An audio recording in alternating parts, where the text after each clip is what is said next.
Oke, selamat malam Mas Bro. Nah, saya ini prihatin ya, prihatinnya kenapa? Banyak rekan saya, teman-teman saya yang kerjanya jadi petani, yang kerjanya melibatkan otot ya, kerjanya berkeringat ya, yang jadi kuli, yang jadi tukang ya, teman-teman saya ya. Nah, kok banyak penyakit yang menghinggapi ya. Kemudian kok mereka sering minum obat. Nah, ini ya. Mending minum obat paracetamol, minum obat pereda nyeri seperti asam mefenamat, kemudian minum obat batuk pilek ya, ya, GG dan yang lain ya, banyak ya.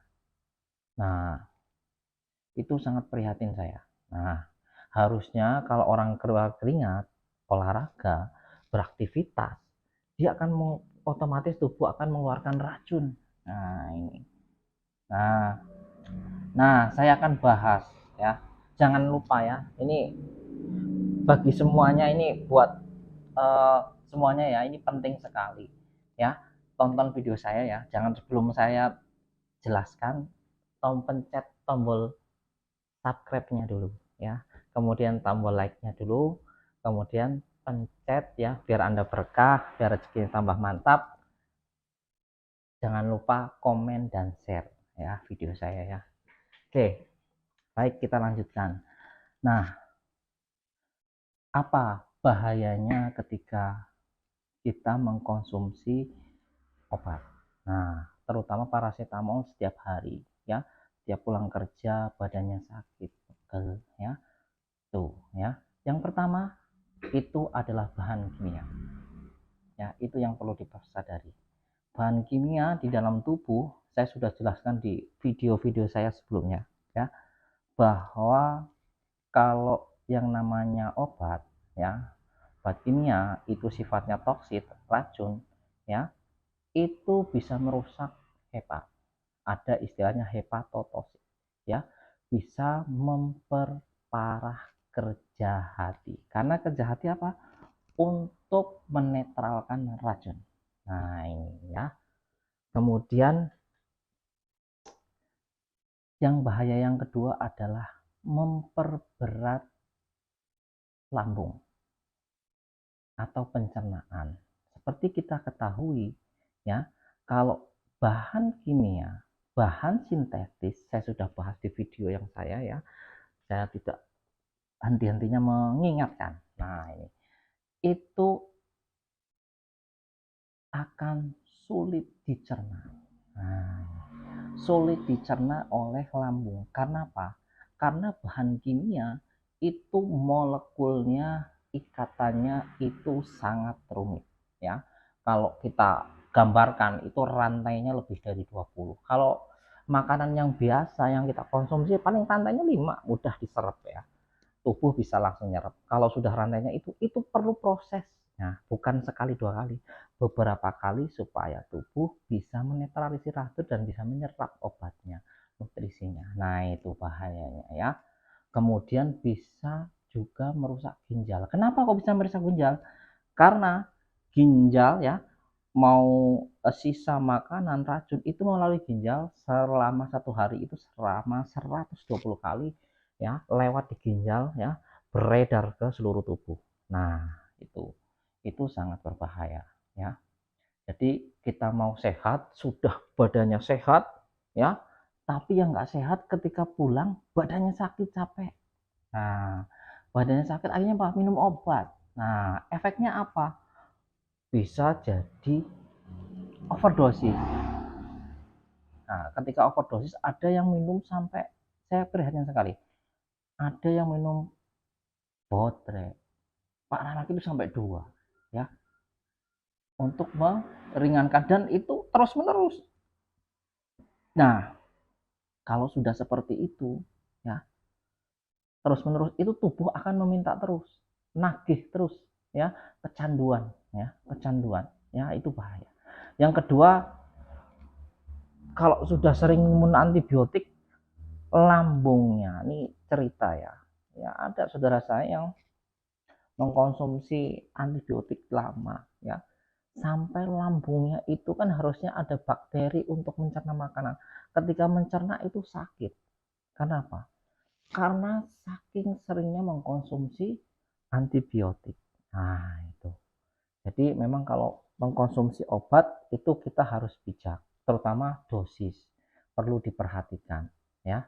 Saya nggak akan ngasih tahu dosisnya berapa-berapa. Nah, itu ilmu ya. Nanti kalau udah berobat ke dokter, itu pasti akan dikasih tahu, ya. Oke ya. Masalah yang selanjutnya adalah gangguan saluran pernapasan, ya. Kalau mengkonsumsi obat yang sifatnya terus-menerus, kenapa? Yang namanya pernapasan itu adalah puncak dari segala proses oksigen di dalam tubuh, ya. Peredaran darah, kemudian oksigen makanannya otak ya oksigen, ya pernapasan itu ya. Kemudian bisa nyeri dada, sesak, ya. Kulitnya panas sampai kering ya. Nah, itu mual muntah sampai fesesnya berdarah. Nah, kemudian bisa sampai kena tukak lambung ya, karena memperberat, dan bisa kena sistem saraf yang lain. Ini berbahayanya. Nah, saran saya apa yang harus dilakukan? Nah, makanlah yang sesuatu yang bergizi, tidak perlu mahal ya. Makan biar cukup ya, kalori kita, energinya ya, makan cukup ya. Pertama nasi ya, nasi nggak usah banyak-banyak nasi, karena nasi nggak jadi energi ya. Nasi, kemudian sayur ya. Nah, ini yang sayur yang agak banyak. Kemudian ada lauk pauknya kalau bisa ada yang bukan hanya nabati ya, hewani nggak perlu mahal-mahal Anda beli daging atau itu, murah-murah aja. Ikan ya, ikan, telur itu salah satu ya. Ikan, telur, kemudian satu lagi vitamin biar mudah mencerna, badannya biar sehat kuat ya. Badannya itu butuh asupan buah ya. Ada kandungan vitamin C, ada kandungan macam-macam, ada kandungan B yang aslinya kita kekurangan vitamin B ya. Vitamin B badannya sakit-sakit, kemudian aktivitas yang luar biasa. Nah, itu kan perlu detox, perlu istirahat yang cukup. Nah, saran saya nih, detoxnya itu terjadi di jam 11 sampai jam 4 pagi. Nah, tidur yang bagus itu jam 8 atau jam 9 itu sudah tidur. Nah, supaya ketika jam 11 itu sudah ready. Ya, ready dari kepala sampai punggung sampai ginjal. Nah, detoxnya ya. Oke ya. Itu penting sekali. Nah, cara minum yang baik, ketika minum yang baik itu ada caranya, ada polanya. Nah, tonton video saya. Kalau pengen lihat nanti, tonton video saya yang bahas tentang larangan minum air. Nah, gimana sih biar tubuh itu nggak gampang capek, lelah itu, yaitu mengkonsumsi makanan yang seimbang. Kata buah, sayur, kalau bisa ada, kalau ada madu ya. Jadi ada nasi, kemudian sayur, di situ ada buah itu nggak usah mahal-mahal. Pisang cukup ya, pisang itu cukup ya, atau buah yang lain seperti nanas atau yang lain ya, gandul ya, pepaya ya, kalau bahasa Jawanya gandul, pepaya itu banyak lah ya, yang di sekitar kita, tanam di sekitar rumah kita. Buah, kalau pengen buah yang ini, tanam aja di rumah yang mudah-mudah aja. Pepaya, pisang itu kan gampang. Nah, itu tanam lah ya, itu banyak seratnya, itu fungsinya untuk menyerap racun juga ya. Serat terlarut ya, seratnya itu, serat terlarut itu untuk mencerna lemak, mencerna yang lain ya. Nah, saran saya ketika badannya sakit, ya konsumsi dan istirahat yang cukup. Tadi konsumsinya ada buah, nasi, ada proteinnya nggak hanya protein atau vitamin ya. Tuh, ya.